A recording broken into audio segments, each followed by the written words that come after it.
ప్రేజల దేవుని స్తోత్రం. క్రీస్తుని దేవుని బిడ్డలారా గమనించండి. ఉదయకాలమున ప్రభువైన యేసు క్రీస్తు వారి శ్రేష్టమైన నామమున మీ అందరికీ శుభాభివందనాలు తెలియజేస్తున్నాను. ఈ సిలువ శ్రమల పర్వకాలములో ప్రభువైన యేసు క్రీస్తు వారి శ్రేష్టమైన నామమున మీ అందరికీ వందనాలు తెలియజేస్తున్నాను. ప్రభువుతో ప్రతిదినం అరుణదిన ఆశీర్వాదాలు, అరుణోదయ దర్శనము, అనుదిన కృపావరాలు పొందుటకు దేవుడు మనకిచ్చిన గొప్ప ధన్యతను బట్టి దేవునికి మనము కృతజ్ఞతాస్తుతులు స్తోత్రాలు చెల్లిస్తూ దేవుని వాక్యాన్ని చదువుకున్నాం. మత్తయి సువార్త 6వ అధ్యాయము 6వ వచనాన్ని చదువుకుందాం. మత్తయి సువార్త 6వ అధ్యాయము 6వ వచనాన్ని చదువుకుందాం. నీవు ప్రార్థన చేయనప్పుడు నీ గదిలోనికి వెళ్ళి తలుపు వేసి రహస్యమందున నీ తండ్రికి ప్రార్థన చేయుము. అప్పుడు రహస్యమందు చూసు నీ తండ్రి నీకు ప్రతిఫలమిచ్చును. ఆమెన్. క్రీస్తుని దేవుని బిడ్డలారా గమనించండి.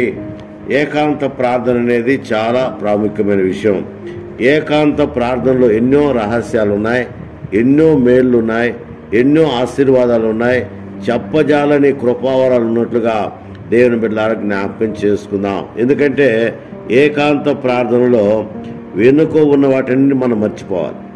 మనం మర్చిపోయి ఏకాంత ప్రార్థనలో దేవునికి మనము స్తుతులు చెల్లించగలిగితే, స్తోత్రాలు చెల్లించగలిగితే దేవుడు మనతో ఉంటాడు, మన మధ్య ఉంటాడు, మనతో ఆయన కార్యాలు జరిగించే దేవుడని దేవుని బిడ్డలారా జ్ఞాపకం చేసుకుందాం. రహస్య ప్రార్థన లేక ఏకాంత ప్రార్థన అంటాం. క్రైస్తవ జీవితానికి ఇదెంతో అవసరం.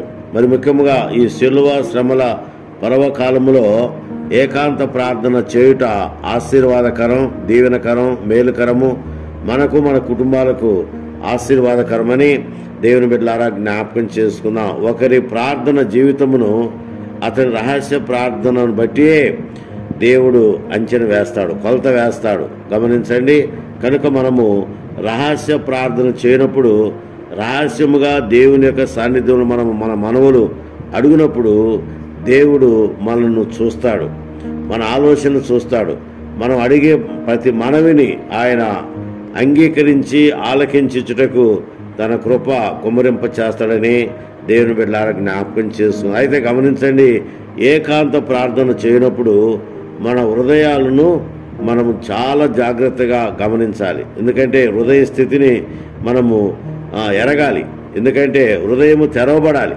హృదయం తెరవబడితే మనము నిజముగా దేవుని యొక్క సాన్నిధ్యములో ఆశీర్వదించబడగలం. బండబారిన మొండి హృదయాలు ఉంటాయి. బండబారిన మొండి హృదయాలు మరి ఏకాంత ప్రార్థనలో యేసయ్య దగ్గర మనము మోకరించి ప్రార్థన చేస్తే బండ హృదయాలను కరిగించే దేవుడు మనకున్నాడు. శ్రేష్టమైన కృపావరాలు కుమ్మరించే దేవుడు మనకున్నాడు.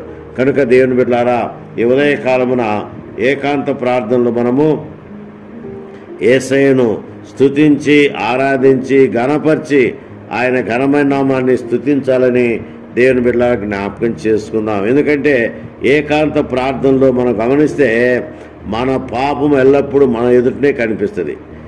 కీర్తన గ్రంథం మనం గమనిస్తే 51వ కీర్తన 3వ వచనం గమనిస్తే దావీదు అంటాడు, నా పాపం ఎల్లప్పుడూ నా ఎదుట ఉన్నది, కేవలం నీకే విరోధముగా పాపం చేస్తున్నానని భక్తుడు తెలియచేస్తుంది. నిజమే దేవుని బిడ్డ గమనించండి. మనము ఏక మనసుతో ప్రార్థన చేయగలిగితే శ్రేష్టమైన ఆశీర్వాదాలు దేవుడు మనకు కుమ్మరిస్తాడన్న విషయాన్ని దేవుని బిడ్డ జ్ఞాపకం చేసుకుందాం.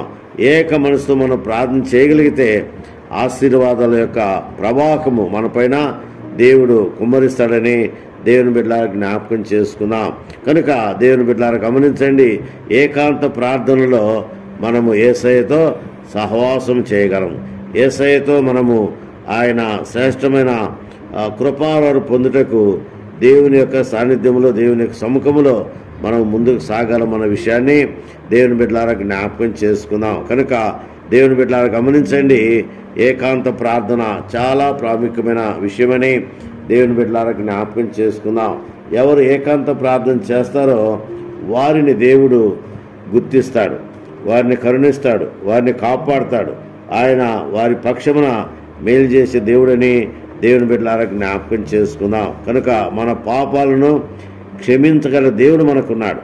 మన పాపాలను పడమటికి తూర్పు ఎంత దూరమో అంతగా ఆయన మన పాపం దూరం చేసే దేవుడని దేవుని బిడ్డలారా జ్ఞాపకం చేసుకుందాం. అందుకనే భక్తుడు ఈ మాటలు మనకు తెలియజేస్తున్నాడు. గమనించండి, మత్తయి సువార్త 6వ అధ్యాయం 6వ వచనములో, ప్రార్థన చేయనప్పుడు గదిలోనికి వెళ్ళి తలుపు వేసి రహస్యమందున నీ తండ్రికి ప్రార్థన చేయము, అప్పుడు రహస్యమందు చూసి నీ తండ్రి నీకు ప్రతిఫలం ఇచ్చును. దేవుని బిడ్డలారా గమనించండి, ప్రార్థనకు ప్రతిఫలము పొందాలి అంటే, ప్రార్థనకు ప్రతిఫలము మనము దేవుని ద్వారా కృపావరాలు పొందాలంటే మనం ఏకాంతంగా ప్రార్థన చేయాలి.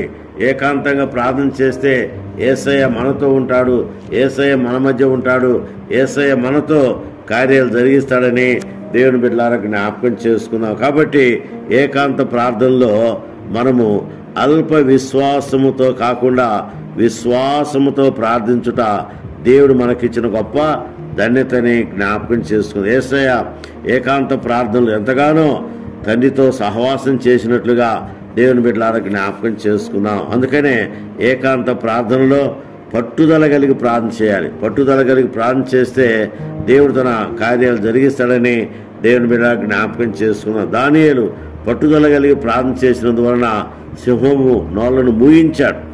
ఆయన ముమ్మారు ప్రార్థన చేసేవాడు కనుక సింహపు గృహంలో సింహము నోళ్లను మూయించినట్లుగా దేవుని బిడ్డలారా జ్ఞాపకం చేసుకుందాం. కాబట్టి ఉదయకాలమున ఏకాంత ప్రార్థనలో ఆశీర్వాదాలు పొందినంతగా తండ్రి, కుమార, పరిశుద్ధాత్మ త్రియేక దేవుని దీవెన దేవుడు మనకు అనుగ్రహించు.